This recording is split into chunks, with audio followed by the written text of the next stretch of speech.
The thunder crashed like God's fist upon the valley as Yates Calloway surveyed the charred remains of his barn. Lightning had struck just after midnight, and despite the best efforts of his ranch hands, the structure now stood as nothing more than a blackened skeleton against the Arizona dawn. He removed his hat, running a calloused hand through his dark hair, squinting against the sunrise that painted the Agua Caliente mountains in hues of gold and crimson. "We saved most of the horses at least," said Pearson, his foreman, voice gravelly from shouting orders through the night. Yates nodded, his blue eyes reflecting the amber glow of the lingering embers.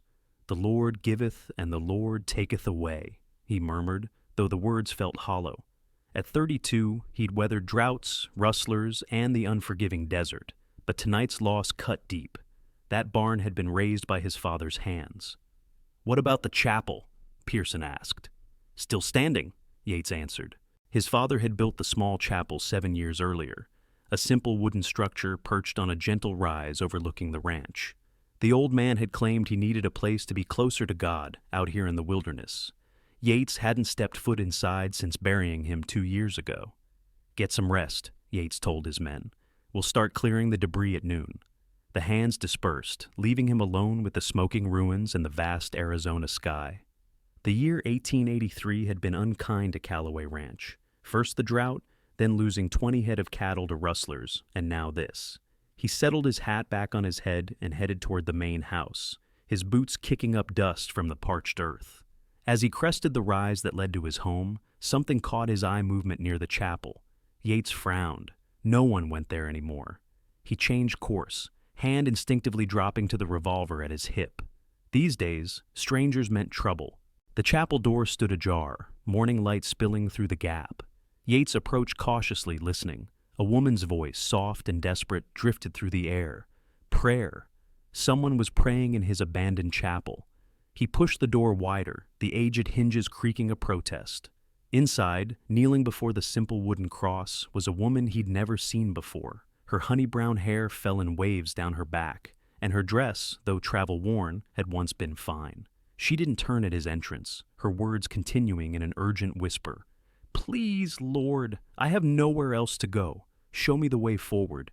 Give me strength to—" "Madam," Yates interrupted, his voice echoing in the small space. "This is private property." The woman gasped, scrambling to her feet and turning to face him. Her eyes were the color of whiskey, wide with fear, and her face was streaked with tears and dust from the road. She couldn't have been more than 25. "I'm sorry," she said, backing away. "The door wasn't locked, and I needed a moment with God." Something in her gaze, a mixture of dignity and desperation, stopped him from demanding she leave immediately. Instead, Yates removed his hat, a gesture of respect for both the woman and the sacred space. "I didn't mean to intrude," she continued, gathering a small bag from beside the pew. "I'll be on my way." "Wait," Yates said, surprising himself. "Where are you headed?" The woman hesitated, her fingers tightening around the bag's handle. "I'm not entirely sure. Tucson, perhaps. Anywhere with work for a woman alone." Yates studied her. Her clothing had seen better days, but her posture and speech marked her as educated, not a common drifter then. "I'm Yates Calloway. This is my ranch." "Olivia Blackburn," she replied with a slight nod. "I apologize for trespassing, Mr. Calloway." "How did you get here, Miss Blackburn?" "I walked from town. I arrived on yesterday's stage from Phoenix." Yates frowned. Agua Caliente was a 5-mile walk from his ranch. "You walked? At night?" "I had nowhere to stay in town," she admitted. "The hotel was beyond my means. I saw the chapel from the ridge and thought—" She trailed off, embarrassment coloring her cheeks. Against his better judgment, Yates found himself moved by her plight. Perhaps it was the sleepless night, or the loss of his barn, but something about this woman's quiet dignity resonated with him. "Miss Blackburn," he said slowly, "my housekeeper could use some help. We lost our barn to lightning last night, and things are in disarray." Hope flickered across her face before suspicion replaced it. "Are you offering me employment, Mr. Calloway?" "Temporary employment," he clarified. "Room and board, plus a modest wage, until you decide where you're headed next." She studied him, clearly weighing his offer against her limited options. "Why would you help a stranger?" Yates looked past her to the simple wooden cross. His father's voice seemed to whisper in his ear, The Lord works in mysterious ways, son. Without a word, Yates moved forward and knelt on the hard wooden floor before the cross. He bowed his head, and after a moment's hesitation, Olivia knelt beside him. Lord, he prayed aloud, guide us through this day and all the days to come. Help us find our way in this harsh land. Amen. Amen, Olivia whispered beside him. They rose together, and Yates felt a peculiar sense of rightness, as if some invisible thread had been tied between them in that moment of shared prayer. Let's get you to the house, he said, opening the chapel door. Mrs. Fenton will get you settled. As they walked side by side down the path toward the main house, the rising sun at their backs, Yates couldn't help but wonder what storm had driven Olivia Blackburn to seek shelter in his father's chapel, and whether, perhaps, they might weather whatever came next together. The Calloway Ranch house stood as a testament to generations of hard work, a sturdy two-story structure of stone and timber that had withstood 40 years of desert storms and scorching summers. As they approached, Yates noticed Olivia taking in the sight with appreciative eyes. "Your home is beautiful," she said. "My grandfather built it in 43, when this was still Mexican territory," Yates replied. "Added to it over the years. My father finished the east wing before he passed." Mrs. Fenton, a stout woman in her 60s with iron-gray hair and capable hands, was sweeping the front porch when they arrived. Her eyebrows shot up at the sight of Olivia, but she quickly composed her features. "Mrs. Fenton, this is Miss Blackburn," Yates said. "She'll be helping around the house for a spell. Could you get her settled in the south bedroom and find her something to eat?" "Of course, Mr. Calloway," Mrs. Fenton replied, her curious eyes moving between them. "I'll check on the men," Yates said, already turning away. "Miss Blackburn, I'll see you at supper." Olivia watched him stride toward the bunkhouse, his tall frame silhouetted against the morning light. She couldn't fathom what had possessed her to accept his offer so readily.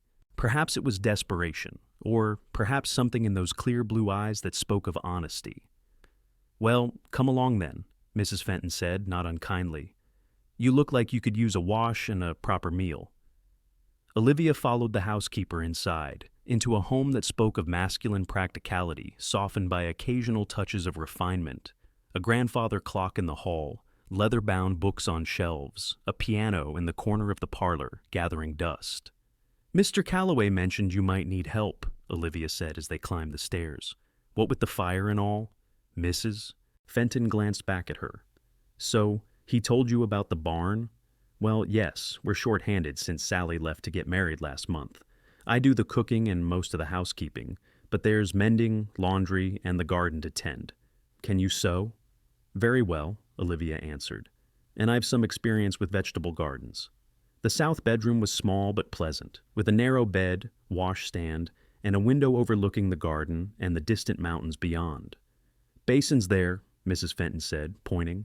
"I'll bring up hot water and find you something clean to wear. Those clothes have seen better days." Left alone, Olivia sank onto the edge of the bed, overwhelmed by the turn of events. Yesterday, she'd been on a dusty stagecoach with her last few dollars in her reticule, and no prospects ahead. Now she had a roof over her head and employment, however temporary. She removed the locket from around her neck, the only valuable she hadn't sold. Inside was a miniature portrait of her parents, both gone now. What would they think of their daughter, once the belle of Boston society, now accepting charity from a stranger in the Arizona desert? But Yates Calloway didn't feel like a stranger, not after that moment in the chapel when they'd knelt side by side. There had been something familiar in his prayer, in the weathered strength of his profile, that had touched her. "Foolish girl," she murmured to herself. "He's only being Christian."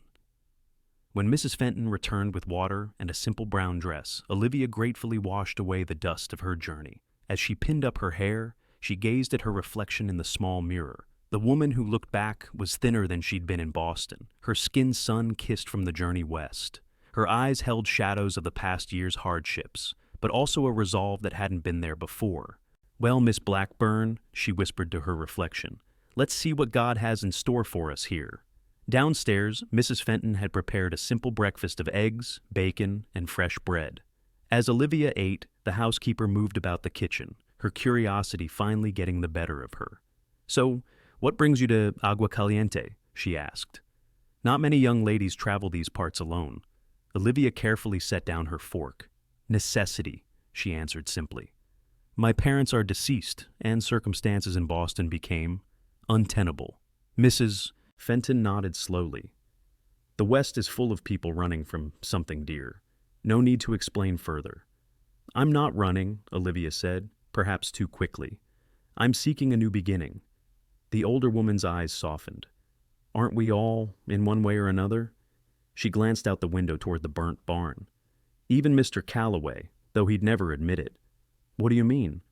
Since his father died, he's been adrift, works from sunrise to sunset, barely speaks except to give orders.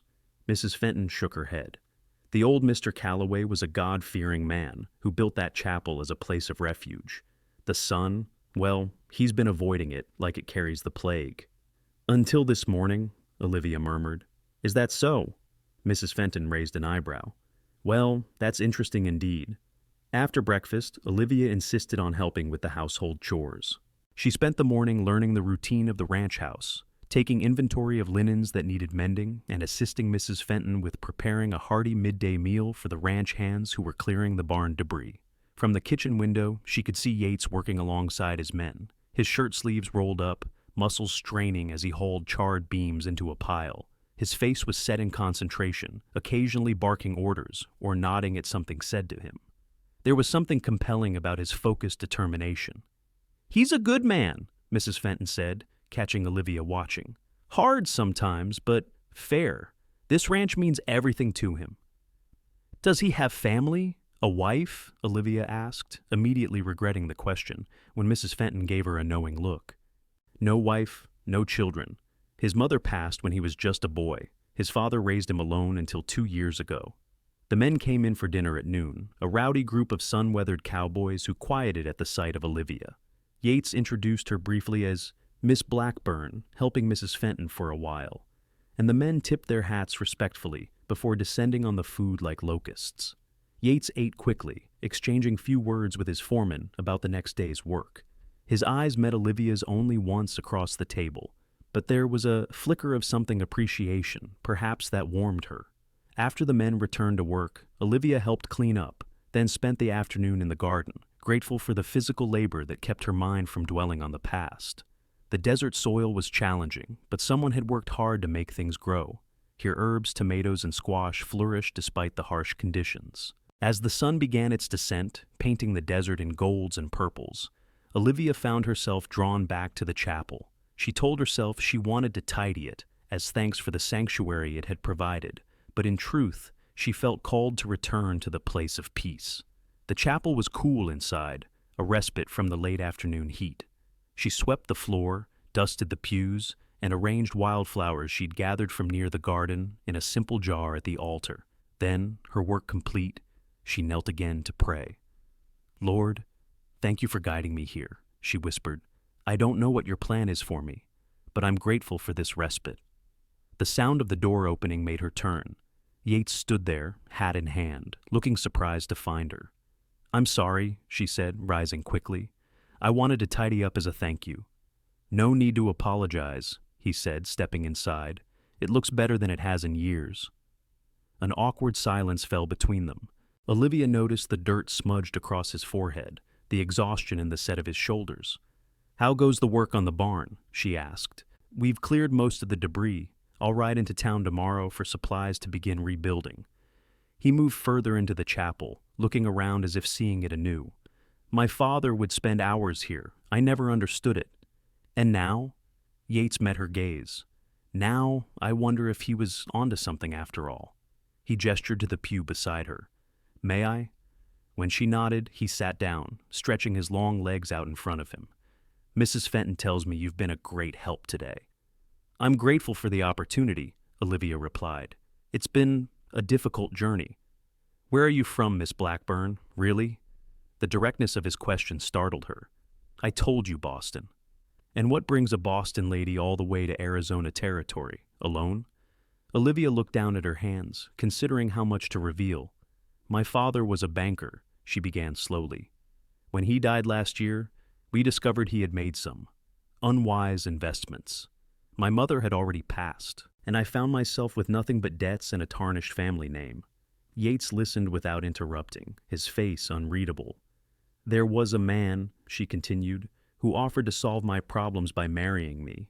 Edmund Porter. He seemed kind at first, but as the wedding approached, I began to see another side of him, cruel, controlling."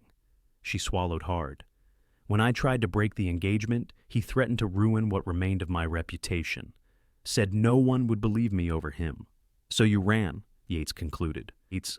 I left," Olivia corrected him, lifting her chin. "With what little I could carry and the money from selling my mother's jewelry. I had a distant cousin in San Francisco who offered me a place to stay, but when I arrived, I learned she had died of influenza. With nowhere to go and my funds dwindling, I headed east again, stopping in towns along the way, until I reached Agua Caliente." "And now you're here," Yates said quietly, "praying in a stranger's chapel." "And now I'm here," she agreed. "Though you don't feel like a stranger anymore, Mr. Calloway." Their eyes met, and something passed between them, understanding, perhaps, or recognition of a kindred spirit. Yates stood abruptly, breaking the moment. "Supper will be ready soon. We should head back." As they walked side by side down the path, the setting sun casting long shadows before them, Olivia felt a curious lightness. For the first time in months, she had told her story and not been judged for it. For the first time in months, she felt the faintest stirring of hope for what tomorrow might bring. The days fell into a rhythm at Calloway Ranch. Each morning, Olivia would wake before dawn, help Mrs. Fenton prepare breakfast for the ranch hands, then tackle the day's chores. The work was hard but satisfying, so different from her sheltered life in Boston. Her hands grew calloused, her skin tanned, and she found herself sleeping deeply at night, free from the nightmares that had plagued her journey west.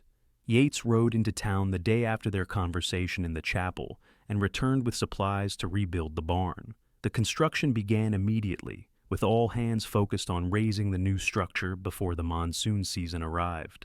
Olivia would often bring water and food to the men working under the hot sun, and Yates would always tip his hat in thanks, his blue eyes meeting hers briefly before returning to his task. Their conversations were limited but growing more comfortable. At dinner, they might discuss the progress on the barn, or Olivia would share something she'd discovered about the garden. Sometimes in the evenings, she would find him on the porch, staring out at the mountains, and she would sit quietly nearby, each content with the companionable silence. A week into her stay, Olivia was hanging laundry when she noticed Yates riding off with Pearson toward the northern pasture. Mrs. Fenton explained they were checking on a herd that had been moved to higher ground due to the drought. "The ranch has been struggling," the housekeeper confided. "This drought's the worst in memory, and the fire didn't help matters. Mr. Calloway won't admit it, but he's worried." Olivia glanced at the distant horizon where dust marked the rider's passage. "Is there anything we can do?" Mrs. Fenton shook her head. "Pray for rain, I suppose, and keep this place running so he has one less thing to worry about." That afternoon, while Olivia was mending shirts in the parlor, a rider approached the house at a gallop. Through the window, she saw a young ranch hand Miguel she remembered dismounting with urgency.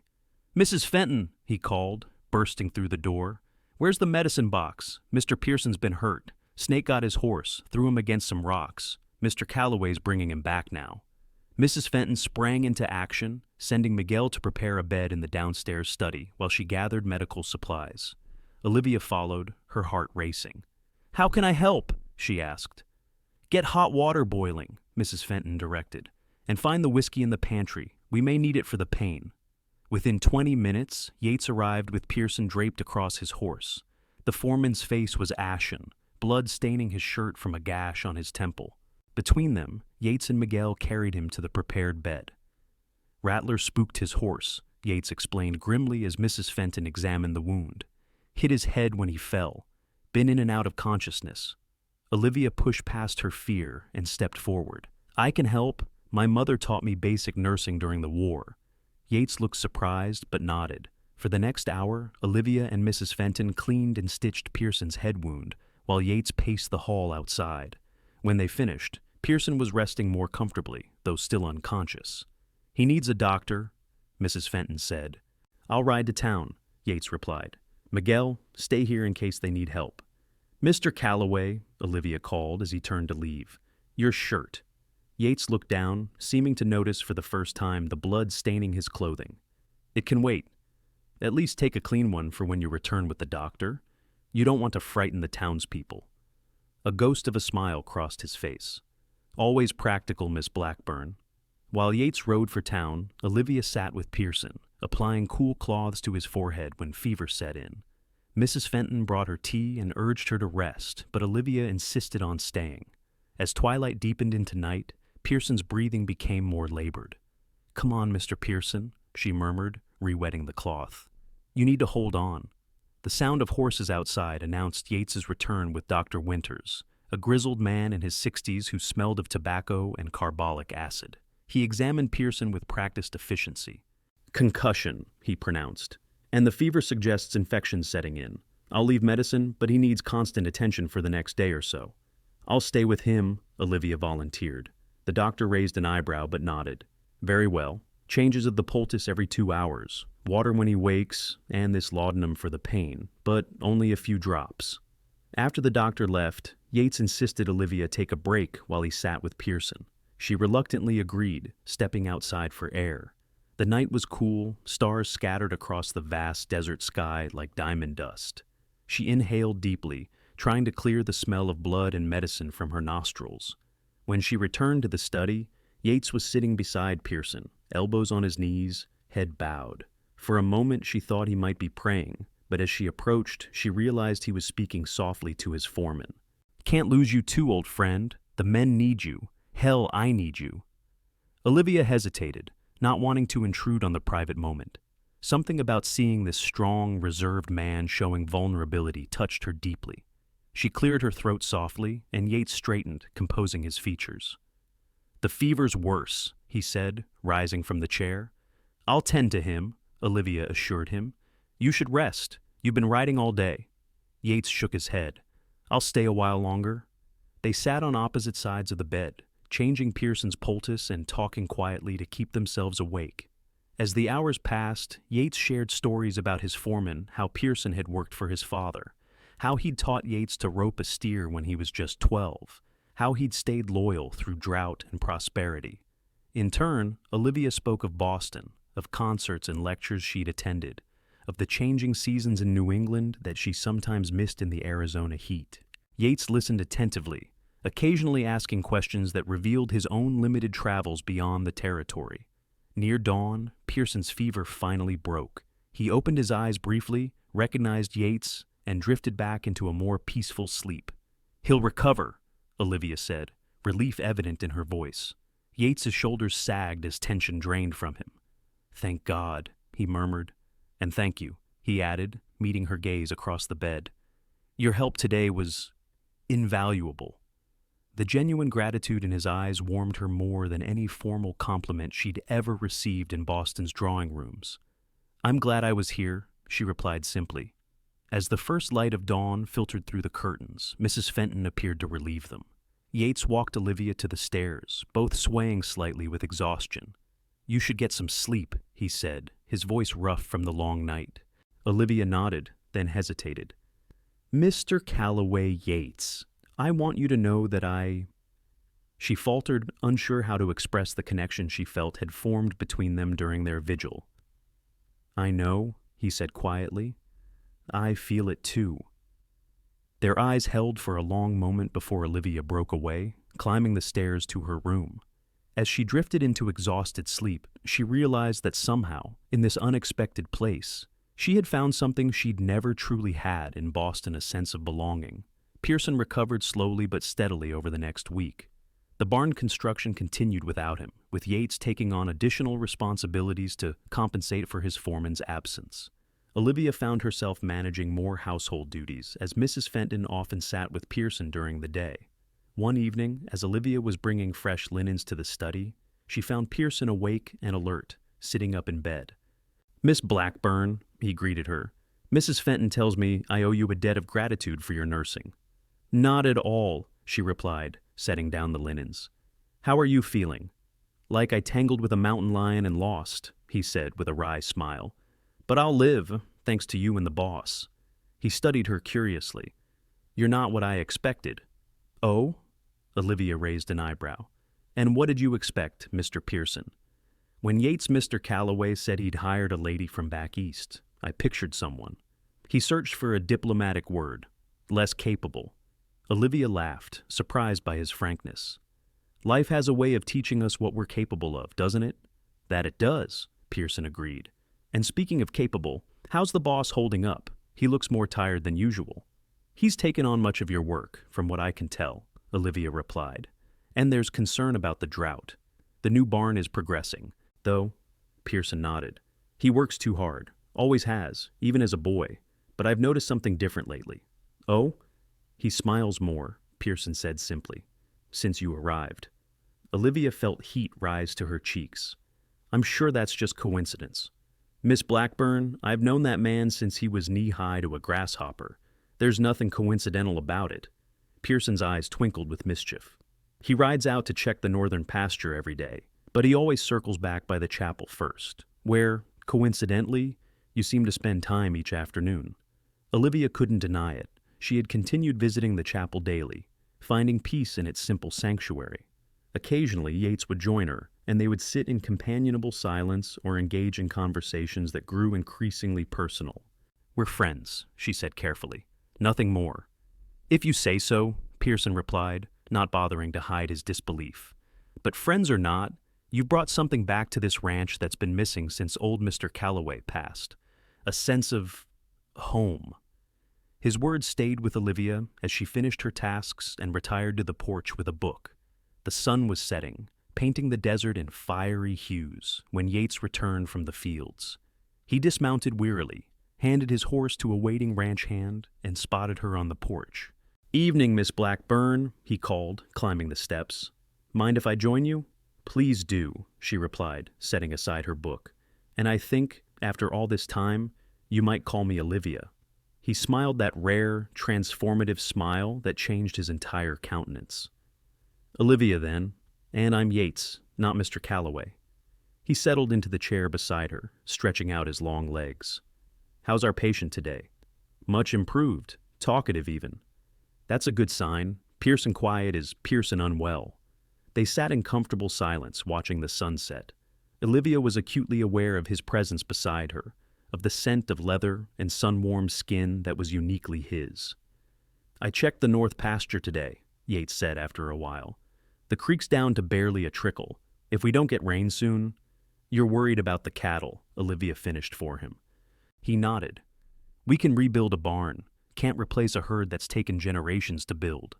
Impulsively, Olivia reached out and placed her hand over his where it rested on the arm of his chair. You'll find a way. You're resourceful. Yates looked down at their hands, then turned his palm up to grasp her fingers. The touch sent warmth racing up her arm. I've been meaning to ask you something, he said, his voice lower. Your temporary position here. How temporary were you thinking? Olivia's heart quickened. I haven't really considered leaving, she admitted, though I know I can't impose on your hospitality indefinitely. It's not an imposition, Yates said quickly. The ranch runs better with you here. Mrs. Fenton says so. Pearson says so. He paused. I say so. Are you asking me to stay? Olivia barely dared to breathe. I'm asking if you want to stay, he replied, his blue eyes serious in the fading light. Because if you do. Whatever he might have said next was interrupted by the sound of approaching horses, several of them, moving fast. Yates was on his feet instantly, hand dropping to his gun as he moved protectively in front of Olivia. 3 riders emerged from the growing darkness, pulling up before the house. Olivia recognized the middle one as Sheriff Mills from town. The other 2 were strangers. Evening, Calloway, the sheriff called. Sorry to disturb you, but these gentlemen are looking for someone. Say they tracked her to Agua Caliente. Cold dread washed over Olivia as the man to the sheriff's right urged his horse forward. Even in the dim light, she knew him instantly, Edmund Porter, his handsome face set in the smug expression she remembered all too well. Ah, there you are, my dear, Edmund called, his cultured Boston accent out of place in the Arizona dusk. I've been looking everywhere for you. Yates glanced back at Olivia, noting her suddenly pale face. You know this man? He asked quietly. Yes, she whispered. That's Edmund Porter. Understanding darkened Yates's expression. He turned back to the riders, his stance shifting subtly to keep himself between Olivia and the newcomers. What can I do for you, gentlemen? He asked, his voice deliberately neutral. Edmund dismounted, handing his reins to the third rider, a hard-faced man who remained on horseback. "You can return my fiancé to me, Mr. Calloway. Olivia and I have a wedding to plan." "Ex-fiancé," Olivia said, finding her voice as she stepped forward. "I broke our engagement before I left, Edmund. You know that." Edmund's smile didn't reach his eyes. "You were distraught, darling. Your father's death. The financial troubles, you weren't thinking clearly." "I was thinking more clearly than I ever had," Olivia countered. The sheriff shifted uncomfortably in his saddle. "Miss, this gentleman has papers, a letter from your guardian in Boston, authorizing him to bring you home." "I have no guardian," Olivia said sharply. "I'm 24 years old and legally independent." Edmund produced a folded document from his jacket. "Your father's will appointed your uncle as your guardian until you marry, my dear. Given your delicate mental state after his death, the court agreed this was prudent." Olivia felt the blood drain from her face. Her Uncle Benjamin had always resented her father's success and had made no secret of his disapproval when Edmund had begun courting her. If he had somehow gained guardianship over her. "Those papers are based on lies," she said, her voice shaking with anger. "I am not mentally unstable. I left Boston of my own free will to escape a man who showed his true nature only when he thought he had me trapped." Edmund sighed dramatically. "You see, Sheriff, this is precisely what her doctors warned about. Paranoid delusions." He turned to Yates. "I apologize for any trouble she's caused you, sir. I'm prepared to compensate you for your inconvenience before we depart." Yates's expression hardened. "Miss Blackburn isn't an inconvenience, Mr. Porter. She's a valued member of this household." "How charming," Edmund replied, his tone condescending. "But surely you understand that a lady of Miss Blackburn's breeding belongs in Boston, not here." He gestured dismissively at the ranch. Olivia felt Yates stiffen beside her. Before he could respond, she stepped forward, placing a restraining hand on his arm. "Sheriff Mills," she said clearly, "I am not going anywhere with this man. Whatever papers he has shown you are fraudulent or obtained under false pretenses. I broke my engagement to Mr. Porter after discovering aspects of his character that made marriage impossible." The sheriff looked uncomfortable. "Miss, I don't have any authority to force you to go with him, but if he has legal guardianship—" "He doesn't," Olivia insisted. "And even if my uncle has somehow manipulated the courts, I will contest it. I am a grown woman, not a wayward child to be collected." Edmund's pleasant facade cracked slightly, anger flashing in his eyes. "Don't be difficult, Olivia. You've had your adventure. Now it's time to come home and fulfill your obligations." "My only obligation is to myself," she replied steadily. "Please leave, Edmund." The third rider, who had remained silent until now, spoke up. "Mr. Porter, we should consider finding accommodation in town. It's getting dark." Edmund hesitated, clearly unwilling to leave without her. Finally, he nodded. "Very well. We'll continue this discussion tomorrow when you've had time to reconsider." He turned to Yates. "I advise you not to interfere in a family matter, Mr. Calloway. It could prove problematic for you." Yates's hand dropped to his gun again, his voice dangerously soft. "Is that a threat, Mr. Porter?" The sheriff quickly intervened. "Now, gentlemen, let's keep things civil. Mr. Porter, I'll show you and your companion to the hotel in town." He tipped his hat to Olivia and Yates. "Good evening to you both." As the riders departed, Olivia found herself trembling. The confrontation had drained what little energy she had after her long day. "Come inside," Yates said gently, guiding her toward the door. "You're shaking." In the parlor, he poured her a small glass of brandy, which she accepted gratefully. The warmth of the spirits helped steady her nerves. "He won't give up," she said after taking a sip. "Edmund always gets what he wants." "Not this time," Yates replied, his voice firm. "Not if you don't want to go with him." Olivia looked up at him, seeing the determination in his face. "You would stand against him? You don't even know me, not really." "I know enough," Yates said simply. "I know you're honest and hard-working. I know you're kind to Mrs. Fenton and patient with the ranch hands. I know you saved Pearson's life." He paused, his gaze intensifying. "And I know that the thought of you leaving makes me realize just how much I want you to stay." Olivia's heart beat faster at his words. "Yates, you don't have to say anything," he interrupted. "Just know that you have a place here, if you want it. and Porter will have to go through me to take you anywhere against your will." The fierce protectiveness in his voice brought tears to her eyes. In Boston, she had been surrounded by people who claimed to care for her. Yet, when she needed them most, they had either abandoned her or, like Edmund, revealed darker motives. But here, in this remote corner of Arizona, a man she'd known barely a month was willing to stand between her and danger without hesitation. "Thank you," she whispered, unable to find words adequate to express her gratitude. Yates nodded, suddenly looking awkward, as if he'd revealed more than he'd intended. "Try to get some rest. Tomorrow, we'll figure out how to handle Porter." As Olivia climbed the stairs to her room, exhaustion and worry warred within her. Edmund's arrival threatened everything the peace she'd found at Calloway Ranch, the purpose in her days, the growing feelings for Yates she could no longer deny. But underneath the fear was a surprising kernel of determination. She had run once before. This time, she would stand her ground. Morning brought no relief from the heat or from Olivia's worries about Edmund's return. She rose early, helping Mrs. Fenton prepare breakfast while explaining the situation in hushed tones. The housekeeper listened with growing indignation. "The very idea," Mrs. Fenton exclaimed, "claiming you're not right in the head when you're the most sensible young woman I've met in years." "Edmund is persuasive," Olivia replied, "and he has connections in Boston that I lack." "Well, he's not in Boston now," Mrs. Fenton said firmly, "and Mr. Calloway won't let him take you anywhere you don't want to go." The mention of Yates brought warmth to Olivia's cheeks. Last night's conversation had shifted something between them, making explicit what had been growing steadily since that first morning in the chapel. Yates joined them for breakfast, his expression grave. "I sent Miguel to town at first light," he told Olivia. "Porter and his man checked into the hotel last night.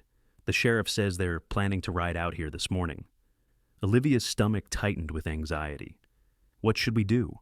"First, we need to understand what legal standing Porter actually has," Yates said.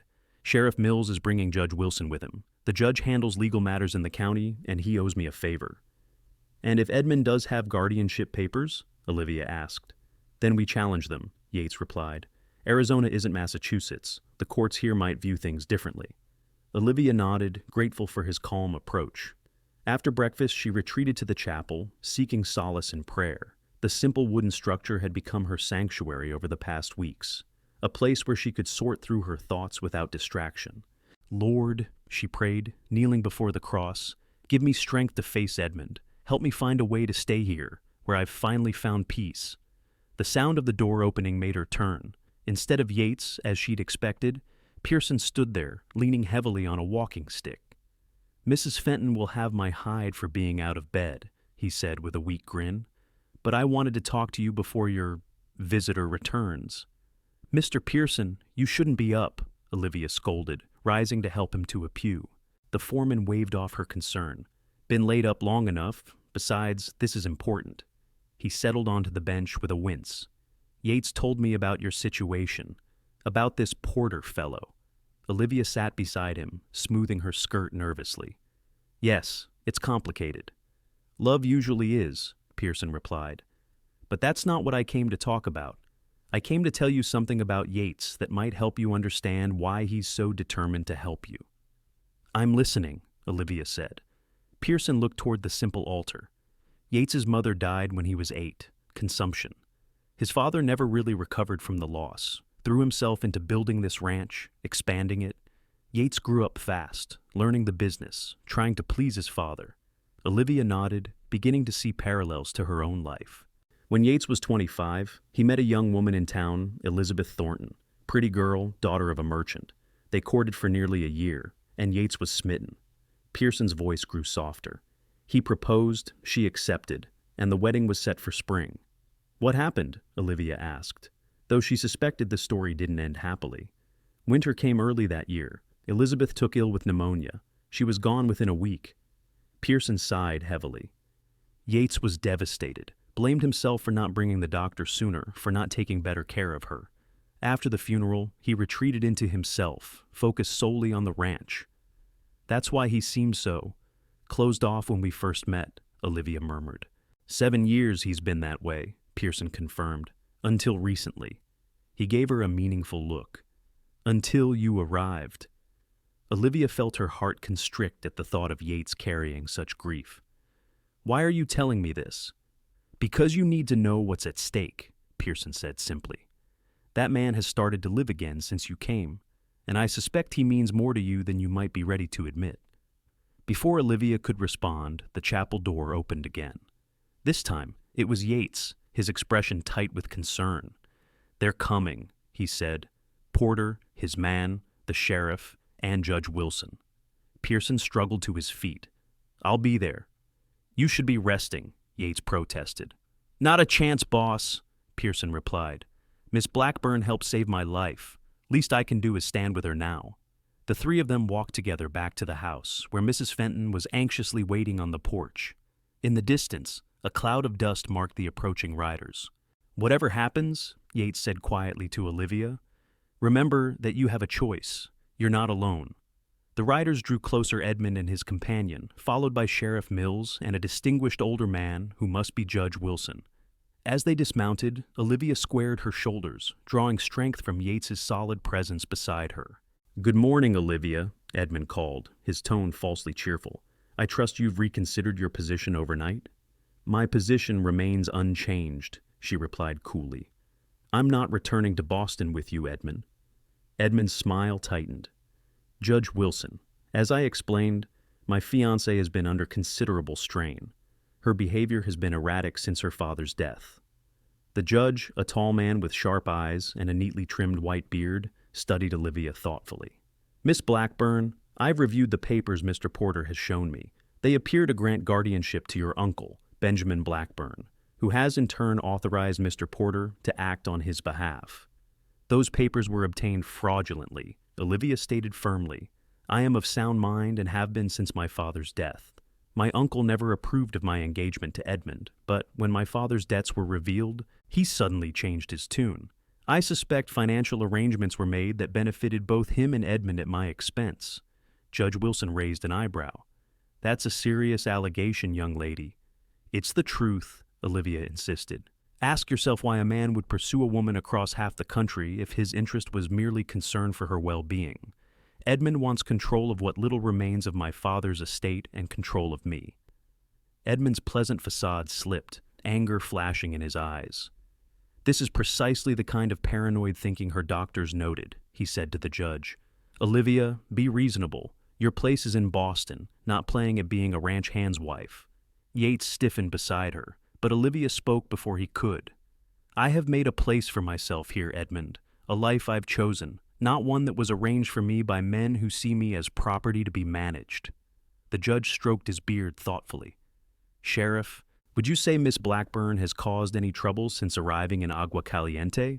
"None at all," Sheriff Mills replied. "By all accounts, she's been a model citizen."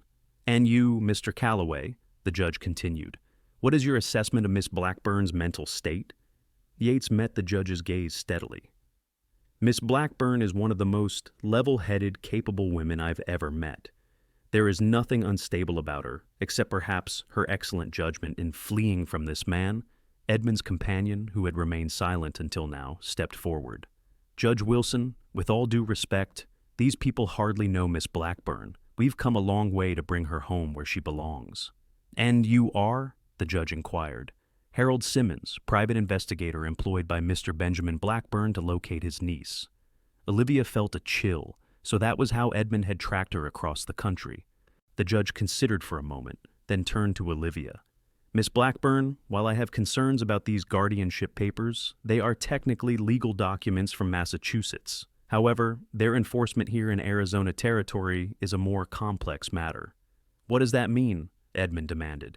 "It means," the judge said firmly, "that I am not prepared to force a seemingly competent adult woman to return to Boston against her will, based solely on these papers. If you wish to pursue this matter, Mr. Porter, you may file a formal petition with the territorial court in Tucson." Relief washed over Olivia. It wasn't a final resolution, but it bought her time. Edmund's face darkened with anger. "This is outrageous! She is legally under her uncle's guardianship."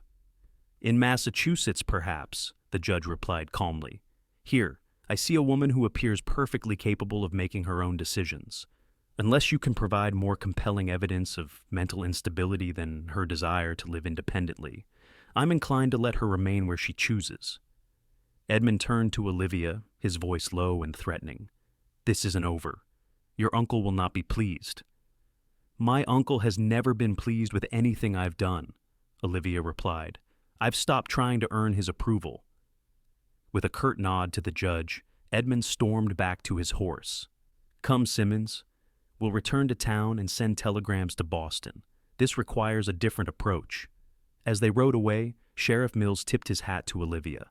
"Miss Blackburn, if those men give you any trouble, you send word immediately." "Thank you, Sheriff," she replied.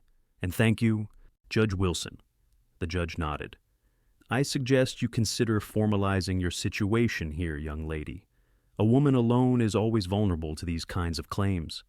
After the sheriff and judge departed, Olivia found herself trembling with relief and lingering anxiety. Yates gently guided her to the porch swing, where she sank down gratefully. "He won't give up," she said quietly. "Edmund doesn't accept defeat easily." "Neither do I," Yates replied, sitting beside her. He hesitated, then took her hand in his. "Olivia, there's something I need to ask you." Her heart quickened at his serious tone. "Yes?" "The judge mentioned formalizing your situation here. There's a way to do that, a way that would put you beyond Edmund's reach permanently." Olivia's breath caught as she realized what he might be suggesting. "Yates, what are you saying?" He met her gaze directly, his blue eyes sincere. "I'm saying that I care for you. More than I expected to. More than I thought I could after Elizabeth. And while this isn't the romantic proposal you deserve, I'm asking if you would consider marriage, not just to solve your legal problems, but because I believe we could build something good together." Olivia stared at him, momentarily speechless. Of all the possible solutions to her predicament, this was the one she had secretly hoped for, but hadn't dared expect. "I know it's sudden," Yates continued, misinterpreting her silence. "And if you need time to consider—" "Yes," Olivia interrupted, squeezing his hand. "I don't need time, Yates. My answer is yes." The smile that broke across his face transformed him, erasing years of grief and solitude. "Are you sure? I'm not a wealthy man like Porter, and ranch life is hard." "I've never been more sure of anything," Olivia replied. "These past weeks have shown me what truly matters. Not wealth or position, but honesty, hard work, and—" She hesitated, then finished softly. "Love." Yates's hand came up to gently cup her cheek. "I thought I'd forgotten how to love," he admitted. "Then I found you praying in my father's chapel, and something changed." He leaned forward, his lips meeting hers in a tender kiss that held both promise and restraint. When they parted, Olivia saw in his eyes the same wonder she felt the surprise of finding connection when both had thought it lost forever. From the doorway came a theatrical cough. They turned to find Mrs. Fenton and Pearson watching them, both wearing knowing smiles. "I take it congratulations are in order?" Mrs. Fenton asked, her eyes twinkling. Yates stood, drawing Olivia up beside him. "If the Reverend can come tomorrow, we'll be married before Porter has time to cause more trouble." "Tomorrow?" Olivia gasped. "So soon?" "Unless you want more time," Yates said quickly. Olivia thought of Edmund in town, likely plotting his next move. "Tomorrow is perfect," she decided, "but we'll need a witness from town who can report back to the judge." "I'll ride in this afternoon," Pearson volunteered, ignoring Mrs. Fenton's protest about his health. Sheriff Mills would be honored to attend, I'm sure. As plans rapidly formed around them, Olivia felt a surreal joy bubbling up inside her. Yesterday she had feared losing everything. Today, she was gaining a husband, a home, and a future she could scarcely have imagined when she'd fled Boston. That evening, after a celebratory supper where Pearson had proposed a toast to the couple, Yates suggested a walk to the chapel. The night was clear, stars strewn across the sky like diamonds on velvet, a crescent moon providing just enough light to see the path. "I thought we might pray together," Yates explained as they approached the small building. "My father always said, important decisions should be brought before God." Inside, the chapel was peaceful, moonlight filtering through the small windows to cast a silver glow across the wooden pews. They knelt side by side before the altar, just as they had that first morning.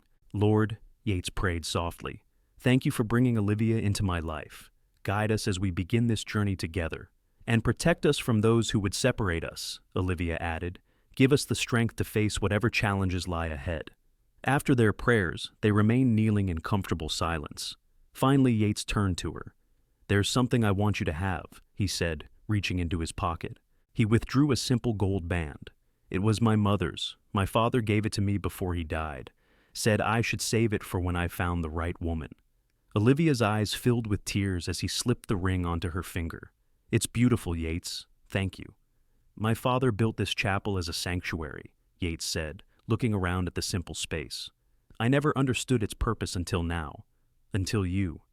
"It brought us together," Olivia replied. "That day when you found me praying, I was at my lowest point. I had nowhere to go, no plan beyond finding work somewhere. Then you knelt beside me, and something changed." "For both of us," Yates agreed, taking her hand. "My father would say it was divine providence." "Perhaps it was," Olivia said softly. The quiet moment was shattered by the distant sound of horses approaching at speed, too many to be just Pearson returning from town. Yates was instantly alert, rising to his feet and drawing Olivia up with him. "Stay here," he said, moving toward the door. "No," Olivia protested, following him. "Whatever it is, we face it together." Outside, they could see torches approaching at least 5 riders coming fast up the road to the ranch. Yates cursed under his breath. "Porter," he growled. "That's gotta be him. But why so many riders?" They hurried toward the main house, reaching it just as the riders thundered into the yard. Edmund and Simmons were there, along with 3 rough-looking men Olivia had never seen before. "Porter!" Yates called, positioning himself in front of Olivia. "What's the meaning of this?" Edmund dismounted, his face twisted with fury in the torchlight. "I'm done playing by the rules, Calloway. The judge may be fooled by her act, but I won't let Olivia throw away her future on some dirt-poor rancher." "This is my property," Yates said, his voice dangerously quiet. "You're trespassing." "We'll leave," Edmund replied, "as soon as Olivia comes with us. My associates here are being paid handsomely to ensure that happens." The 3 strangers dismounted, their hands hovering near their guns. They had the hard look of men who sold their violence to the highest bidder. "You'd force a woman against her will?" Yates challenged. "Is that the action of a gentleman, Porter?" "I'm protecting her from herself," Edmund insisted. "Once we're back in Boston, she'll see reason." "I'm not going anywhere with you," Olivia said firmly, stepping up beside Yates. "Not now, not ever." Edmund's face darkened. "You have no choice. Your uncle has obtained a medical certificate declaring you unfit to manage your own affairs. The territorial judge may hesitate, but with the right incentives, he'll honor Massachusetts law." "Incentives?" Yates repeated. "You mean bribes." "I mean persuasion," Edmund corrected smoothly. "Now, stand aside, Calloway. This doesn't concern you." "She's about to become my wife," Yates replied. "That makes it very much my concern." Edmund laughed incredulously. "Your wife? Olivia Blackburn, daughter of one of Boston's oldest families, married to a rancher in the middle of nowhere? Preposterous." "It's my choice," Olivia insisted. "A choice I make freely and gladly." The standoff was interrupted by the sound of more horses approaching. Relief flooded Olivia as she recognized Sheriff Mills, along with Pearson and several other men from town. "What's all this then?" the sheriff called as they rode into the yard. "Porter, I thought I made myself clear earlier. Miss Blackburn stays where she chooses unless a territorial judge orders otherwise." Edmund's hired men exchanged uneasy glances, clearly reassessing the situation now that they were outnumbered. "These men are trespassing, Sheriff," Yates said, "and threatening Miss Blackburn." The sheriff dismounted, his hand resting casually on his pistol. "Is that so? Mr. Porter, I suggest you and your associates leave Calloway property immediately, unless you'd prefer to spend the night in my jail." Edmund's face contorted with rage, but he could see the odds had turned against him. "This isn't over," he spat. "The law is on my side." "Perhaps in Boston," the sheriff replied evenly. "But you're in Arizona territory now. We do things differently here." With a furious glare at Olivia, Edmund remounted his horse. "You'll regret this, Olivia. When your infatuation fades and you find yourself trapped in this God-forsaken wilderness, you'll wish you'd come home with me." "This is my home now," Olivia replied steadily. "Goodbye, Edmund." The 5 riders departed, escorted by the sheriff's men to ensure they left Calloway land without further incident. Sheriff Mills remained behind with Pearson. "Pearson told me about your plans to marry," the sheriff said. "I brought Reverend Thomas with me. Thought you might appreciate having the ceremony sooner rather than later." A slender man in clerical black dismounted from his horse, smiling warmly at the couple. "Sheriff Mills explained the situation. I'd be honored to officiate whenever you're ready." Yates looked at Olivia questioningly. "Tomorrow as planned? Or now?" Olivia said firmly. "Tonight. I don't want to give Edmund any opportunity to interfere." "The chapel?" Yates suggested, and Olivia nodded, her heart full. Word spread quickly through the ranch. The hands were roused from their bunks, Mrs. Fenton hurried to arrange flowers from the garden, and lamps were lit along the path to the chapel, creating a warm golden glow in the darkness. Within the hour, the small building was filled to capacity with ranch hands, neighbors summoned by Pearson's messengers, and curious townspeople who'd arrived with the sheriff. Olivia, wearing her best dress hastily adorned with a lace collar Mrs. Fenton had been saving, stood with Yates before the simple altar where they had first prayed together. Reverend Thomas smiled at the assembled congregation. "We gather tonight in unusual circumstances, but for a joyous purpose to unite this man and this woman in holy matrimony." As the familiar words of the ceremony washed over her, Olivia felt a profound peace.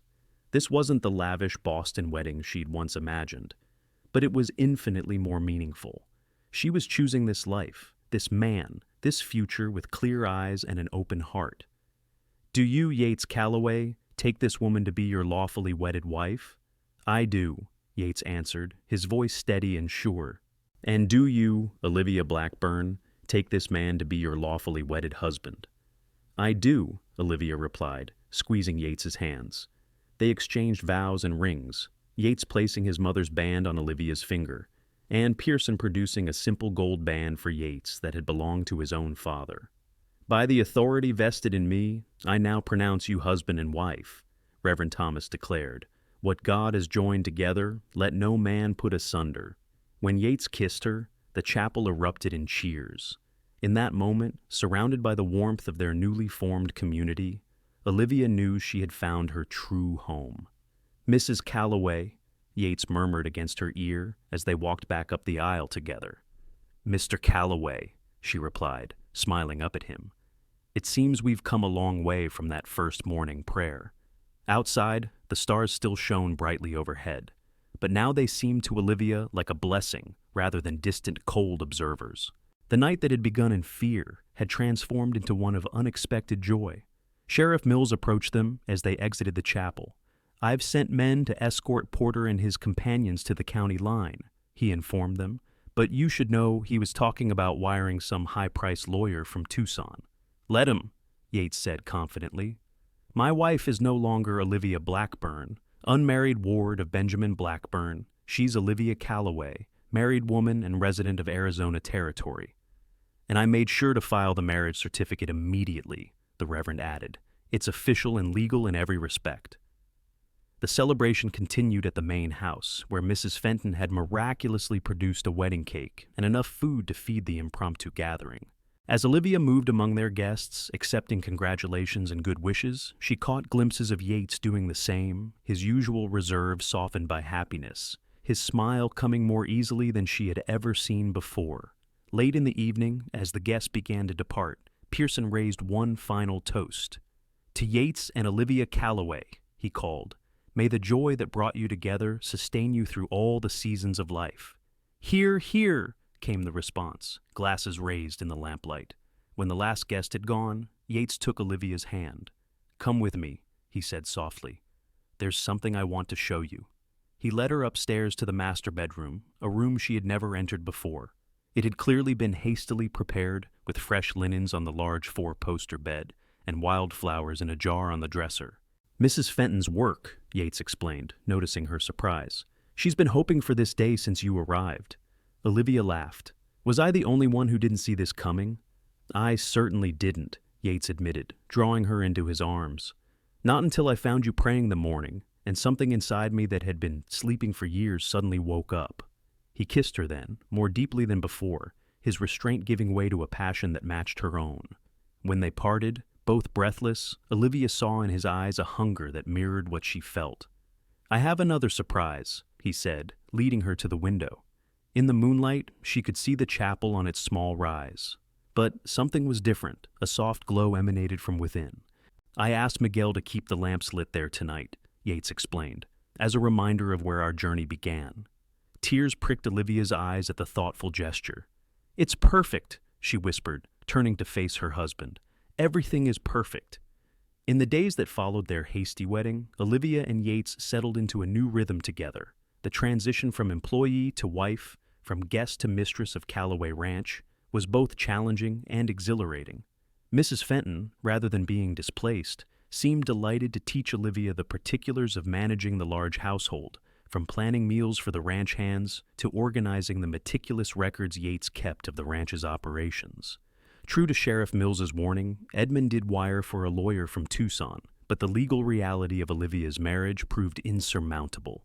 After a tense meeting at the judge's office in town, where Olivia firmly stated her desire to remain with her husband, the lawyer admitted there was little to be done. Edmund returned to Boston empty-handed, though his parting words, "Your uncle won't forget this betrayal," lingered uncomfortably in Olivia's mind. The drought that had worried Yates finally broke 2 weeks after the wedding, with a spectacular thunderstorm that turned the parched creek beds into rushing torrents. Olivia stood with Yates on the porch, watching the life-giving rain soak the thirsty earth. "A blessing," Yates said, his arm around her waist. "The north pasture will recover now." "Your prayers were answered," Olivia replied, remembering their many evenings in the chapel, asking for rain. "Our prayers," he corrected, kissing her temple. "This is your ranch too, Olivia, your home, your future." As summer turned to fall, the new barn was completed, stronger and larger than the one that had burned. The cattle thrived on the rejuvenated grasslands, and Yates spoke of expanding the herd the following year. Olivia found herself settling deeper into ranch life, learning to ride better, helping with the garden harvest, even assisting during the fall roundup by keeping records and ensuring the men were well fed.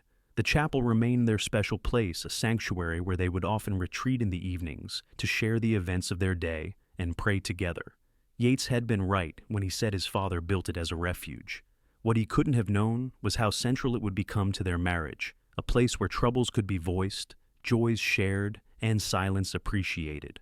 One crisp November morning, nearly 4 months after their wedding, Olivia woke feeling unusually tired. When the smell of coffee from the kitchen sent her rushing outside to be sick, Mrs. Fenton exchanged knowing looks with Pearson at the breakfast table. "Something you want to tell the boss, Mrs. Calloway?" Pearson asked when Olivia returned, pale but composed. Yates looked up from his coffee, concern etched on his face. "Olivia, are you unwell?" Olivia hesitated, counting days in her head. She had suspected for a week or so, but hadn't wanted to say anything until she was certain. "I'm not unwell," she said carefully. "But I believe I might be expecting a child." The coffee cup slipped from Yates's hand, spilling across the tablecloth. He didn't seem to notice, his eyes wide with wonder. "A baby? Our baby?" Olivia nodded, a smile spreading across her face. "In spring, I think. May, perhaps." Yates was out of his chair in an instant, gathering her into his arms with such enthusiasm that he lifted her off her feet. "A child," he whispered against her hair. "Oh, Olivia?" Mrs. Fenton clucked her tongue in mock disapproval. "Put her down this instant, Mr. Calloway. She's in a delicate condition now." Pearson laughed, clapping Yates on the shoulder as he gently set Olivia back on her feet. "Congratulations, boss. Old Mr. Calloway would be mighty pleased to know his line will continue." That evening, they walked to the chapel hand in hand, a new purpose to their prayers. As they knelt before the simple altar, Yates's hand gently rested on Olivia's still, flat stomach. "Thank you, Lord," he prayed, his voice thick with emotion, "for bringing Olivia to me, for the blessing of this child, for a future I never dared to hope for.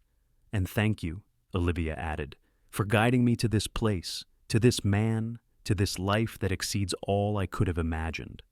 As winter settled over the ranch, bringing cooler days and cold, star-filled nights, Olivia's condition became more pronounced.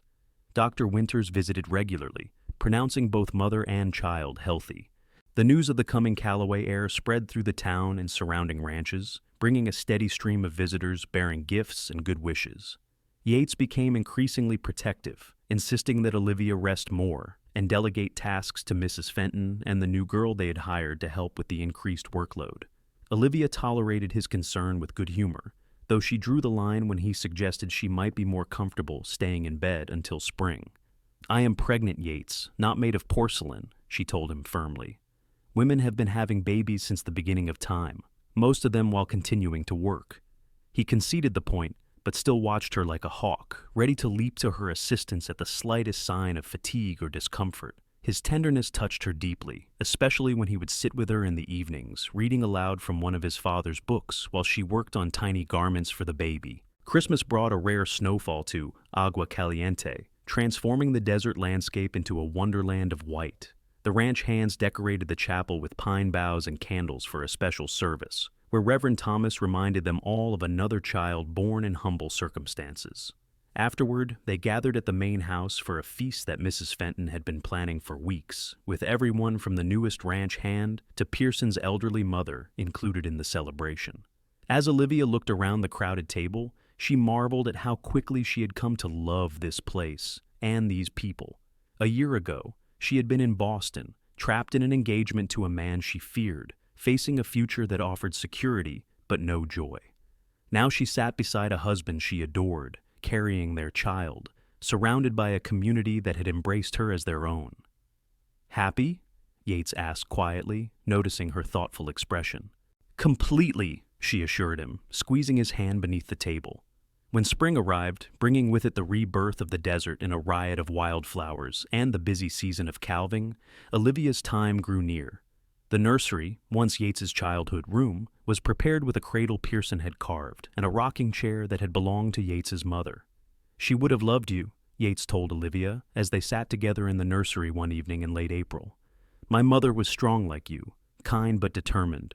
I wish I could have known her," Olivia replied, feeling the baby shift restlessly within her. "And your father, they created something wonderful here." "They did," Yates agreed.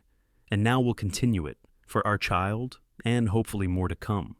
The labor began on the first day of May, as Dr. Winters had predicted. Mrs. Fenton sent Miguel racing to town for the doctor, while Yates paced anxiously outside the bedroom, where Olivia labored under the housekeeper's experienced guidance. "This is women's work, Mr. Calloway," Mrs. Fenton had told him firmly when he tried to stay. "Go to your chapel and pray. We'll call you when there's news." The hours stretched endlessly as Yates alternated between praying in the chapel and pacing the hall outside their bedroom. Pearson kept him company, offering quiet support and occasional distractions in the form of ranch business that couldn't wait. As the sun began to set, Dr. Winters finally emerged from the bedroom, looking tired but pleased. "Congratulations, Mr. Calloway," he said, extending his hand. "You have a healthy son." Yates felt his knees weaken with relief and joy. "And Olivia? Tired but well," the doctor assured him. "She's asking for you." Inside the bedroom, Olivia lay propped against pillows, her hair damp with sweat but her face radiant. In her arms was a small bundle wrapped in a soft blanket. "Yates," she said softly as he approached, "come meet your son." He sat carefully on the edge of the bed, overcome with emotion as she placed the tiny infant in his arms. The baby had a shock of dark hair, and when he briefly opened his eyes, Yates saw they were the same whiskey brown as Olivia's. "He's perfect," Yates whispered, a tear sliding unchecked down his cheek. "What shall we call him?" "I thought perhaps Thomas, after your father," Olivia suggested. "Thomas James Calloway." Yates nodded, unable to speak past the lump in his throat. That she would honor his father in naming their son was yet another gift from this remarkable woman who had changed his life so completely. "Thomas," he finally managed. "It's perfect. He's perfect. You're perfect." Olivia laughed weakly. "I'm fairly certain I look far from perfect at the moment, but I appreciate the sentiment." Yates leaned forward to kiss her gently. "You've never been more beautiful to me than you are right now. Thank you for our son. Thank you for everything." As news of Thomas's birth spread, the ranch was inundated with visitors eager to see the newest Calloway. Olivia recovered quickly, determined to resume her duties as mistress of the ranch. Yates insisted on hiring additional help to ensure she didn't overexert herself, a compromise Olivia accepted with good grace. The baptism was held in the chapel when Thomas was 6 weeks old, with Pearson and Mrs. Fenton standing as godparents.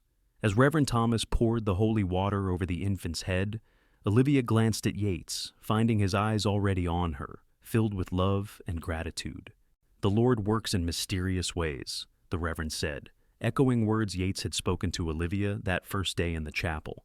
"He brings us to where we need to be, often by paths we never would have chosen for ourselves." Afterward, as they stood outside the chapel with their son, the Arizona sun warm on their faces, Yates pulled Olivia close. "Do you ever regret it?" he asked quietly.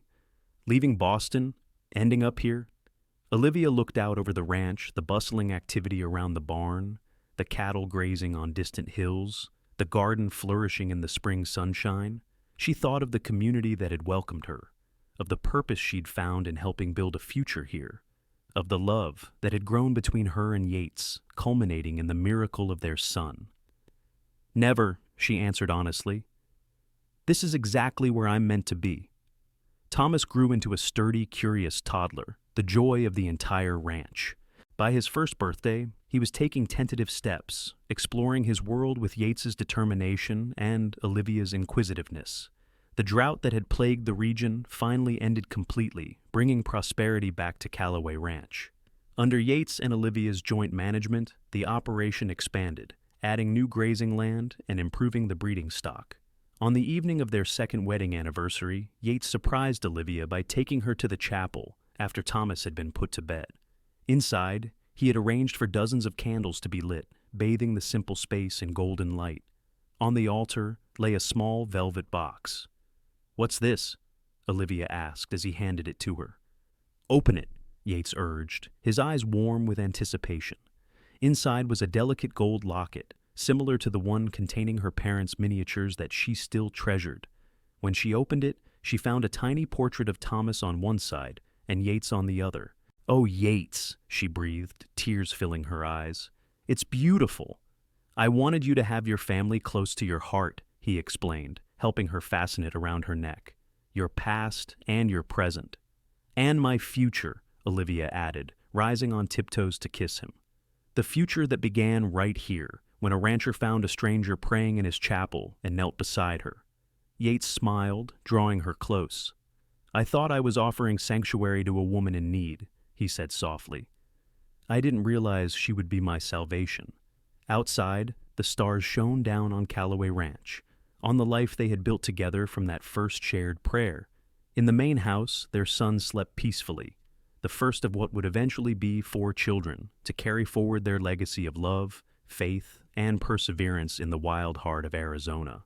And in the chapel on the hill, where it had all begun, Yates and Olivia Calloway renewed the promises they had made to each other and to God to face life's challenges together, to nurture the love they had found in the most unexpected of places, and to never forget the power of a simple prayer to change the course of 2 lives forever.